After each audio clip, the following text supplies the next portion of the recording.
Oi,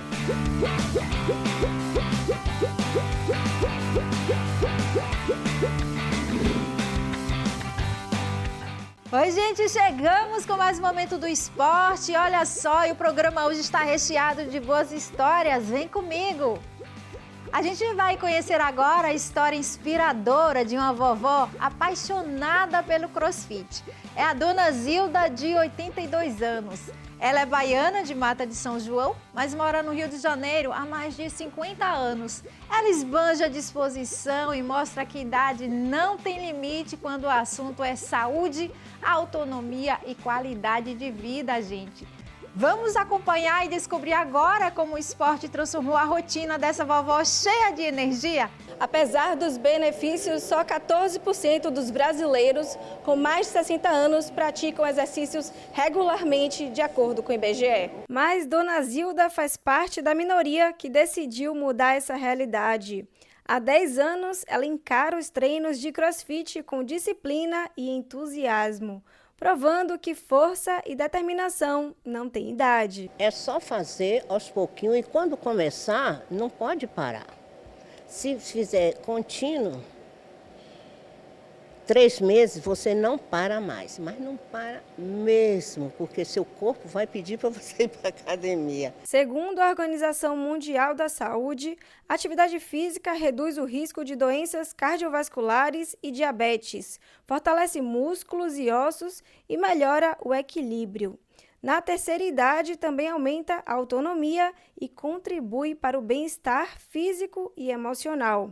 Com orientação adequada e respeito aos limites do corpo, o exercício se torna um grande aliado da saúde e da qualidade de vida. A importância que traz um bem-estar, traz uma longevidade, faz a pessoa ter uma dinâmica do dia. Ela tem funcionalidade com movimentos diários, que hoje para a gente parece ser coisa besta, mas para quem tem mais idade, às vezes de subir numa escada, pegar um saco, pegar algo mais alto, até caminhar por longas distâncias também ajuda e também dá uma independência também maior para a pessoa. Para a Dona Zilda, o segredo não está só no treino, mas também na forma de encarar a vida. Olha, é viver o presente, esquecer do passado e não pensar no futuro. Tem que ser o momento da sua vida. Então você vive assim, você vive muito bem. Sabe, levar as coisas naturalmente, que tem que acontecer, né? E isso aí a gente vai levando. Não ficar triste e passear, né? Que saúde, hein, Dona Zilda? Olha, eu espero chegar nessa idade com essa vitalidade e essa disposição. Um beijo para a senhora. E olha, a TV Alba já está em 133 municípios da Bahia. Confira o canal de sua cidade acessando o nosso site pelo QR Code que aparece aí na sua tela. É isso, hoje o nosso papo é sobre a base de todos os esportes. A gente recebe aqui no estúdio Herbert Silva, presidente da Federação Baiana de Atletismo, a entidade que organiza, promove e desenvolve o atletismo em todo o estado. O atletismo, que é a prática esportiva mais antiga do mundo, reúne mais de 40 modalidades entre provas de pista e campo de rua.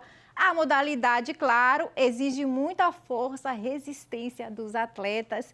E quem vai falar melhor sobre isso é ele, que está aqui com a gente no estúdio, Herbert. Muito obrigada, viu? Você acabou de assumir, né, essa responsabilidade, essa confederação. Aí a gente podia começar falando sobre essa agenda esportiva, desses eventos e como foi também assumir essa responsabilidade, Herbert. Então, agradeço o convite, muito feliz, não só de estar aqui, como também ocupar o cargo de presidente da Federação Baiana de Atletismo, com muito orgulho. Nossa modalidade é muito ampla, né, como bem sinalizado, mais de 40 envolvidas ali diretamente. O que mais a gente consegue observar são as corridas de rua, mas é importante aqui a gente salientar que a corrida de rua faz parte da atmosfera do atletismo, tá? Tá inserido dentro desse contexto. Muitos eventos no segmento da rua, temos aí em torno de 181 eventos executados em 2025, já falando sobre o calendário, tem uma perspectiva de crescimento para além de 200 provas, tá? registradas, acompanhadas pela nossa entidade. Fora as corridas de ruas, temos também hoje a modalidade de pista e de campo. Aliás, falando nisso, qual é a diferença de uma para outra? Pronto, vamos pensar naquela pista que, de maneira simples, né, ao que tem ao redor de alguns estádios, né? Aquela pista de 400 metros. Ali são as provas de pista, como também temos as provas de campo, lançamentos e arremessos, né? E saltos também. Então está tudo inserido dentro da modalidade do atletismo. E como que é esse cenário hoje aqui, né, a nível Salvador, a nível Bahia, você que faz parte da confederação? Tem lugares para esses atletas treinarem? Como que é essa questão? Temos alguns espaços físicos em Salvador e na região metropolitana, como também no interior da Bahia. Exemplo disso, eu trago que neste sábado haverá o nosso Sub-14, competição específica para as crianças se inserirem no esporte, ter o seu primeiro contato com a modalidade. Esse evento acontece no município de Jaguarari, em um povoado chamado Flamingo. Então, é um dos nossos espaços físicos que utilizamos, né? A terra conhecida do professor Ferreirinha, onde revelou grandes nomes a nível nacional, como um nome hoje em ascensão, que é o da Núbia, nossa primeira brasileira a concluir, né, e ganhar São Silvestre. Então, estaremos em Jaguarari neste sábado para a execução do Sub-14. Fora esta prova do Sub-14, nós temos uma prova de pista e campo, né, nesse segmento ainda dizendo, do Sub-16, Sub-18, Sub-20, Sub-23, etapa do adulto e o nosso GP. Então, temos aí algumas opções dentro da modalidade de pista e de campo. A participação é grande de atletas nessas modalidades? Como que funciona? Como é o dia a dia, a realidade hoje? Temos uma estimativa de 300 crianças no Sub-14. É um marco na Bahia porque nunca antes aconteceu um Sub-14 no nosso estado e estamos tendo forte aderência, principalmente para festivais, né? As crianças querem se inserir na modalidade do atletismo e este é o momento, né? Um momento seguro, os quais eles têm ali um ambiente apropriado para eles, né? Com todo o rigor de segurança, estrutura de cobertura médica, uma equipe de mais de 33 árbitros da nossa modalidade para dar o suporte, ensinar eles como que funcionam os implementos, que é o dardo, que é o peso, né? A postura de um salto correto. Então, movimentos como este, né, de incentivo à base é importantíssimo para as modalidades em E geral. também para formar atletas de grande rendimento. Você teria, assim, destaques para a gente, talentos baianos que pudesse destacar? Com toda certeza. Eu posso falar da Núbia de Oliveira, que é oriunda desta região específica, ali, região de Campo Formoso, né? Treinada nessa pista de Jaguarari pelo professor Ferreirinha, que é o anfitrião. O evento também carrega em homenagem a ele, o nome dele. Então, com toda certeza, eu posso lhe afirmar que naquela região existe pelo menos 5 núbias que precisam ser lapidados a partir do Sub-14. A ideia é essa, revelar talentos, né?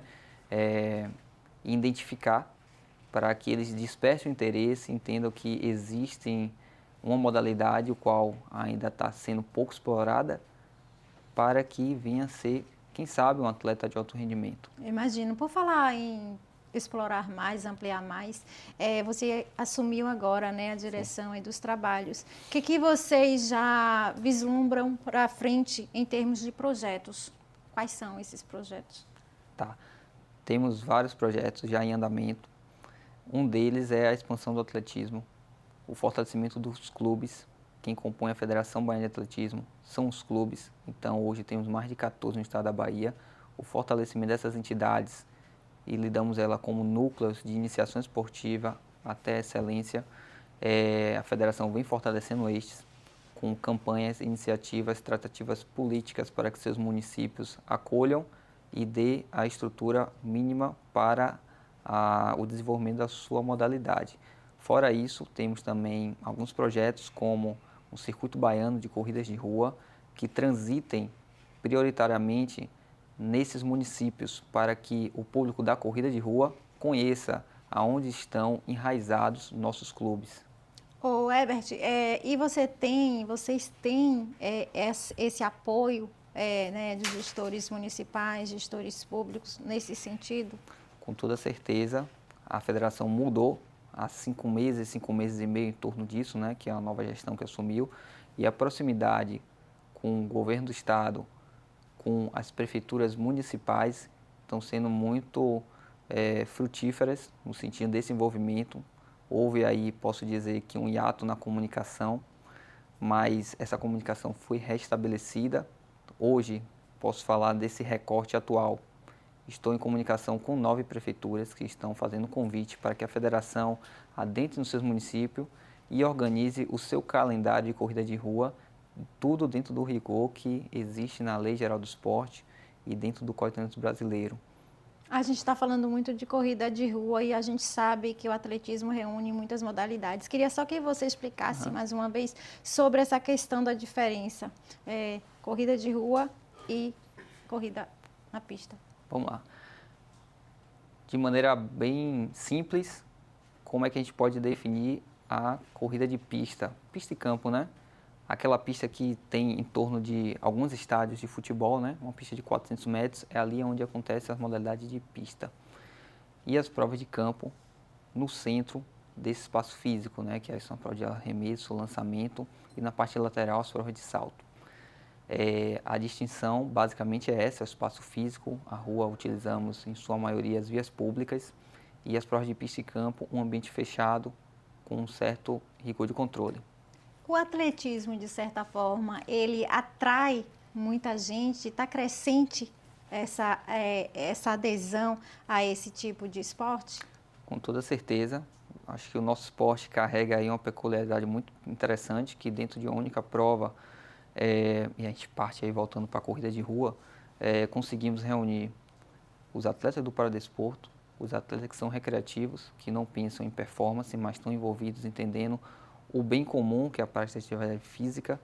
Temos também ali os atletas de alto rendimento, tudo acontecendo de maneira simultânea. Então, acho que nossa modalidade consegue carregar esse diferencial, o que é um divisor de águas para a expansão da forma que a gente encontra o boom da corrida.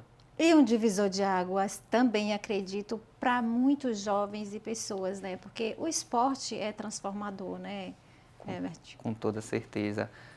Temos vários relatos de pessoas que passavam por um processo de depressão, pessoas que abandonaram a questão da alcoolemia e que hoje vivem uma perspectiva dentro da corrida de rua. E isso a gente não está falando de performance nem de uma possibilidade de um pódio, a gente está falando sobre a prática da atividade física, a socialização, o business que nós carregamos aqui na Bahia de uma maneira bem particular, né? Com pós-provas, cada vez isso se enriquecendo mais, né? Com associações a shows hoje de bandas em ascensões a nível regionais, né? E nacionais também.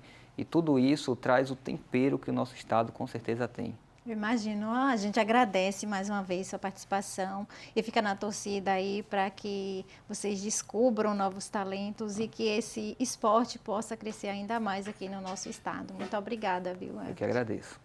É isso, gente. Agora vamos ver tudo o que está rolando essa semana no mundo do esporte. É a nossa agenda esportiva. E neste sábado acontece a finalíssima do Baianão.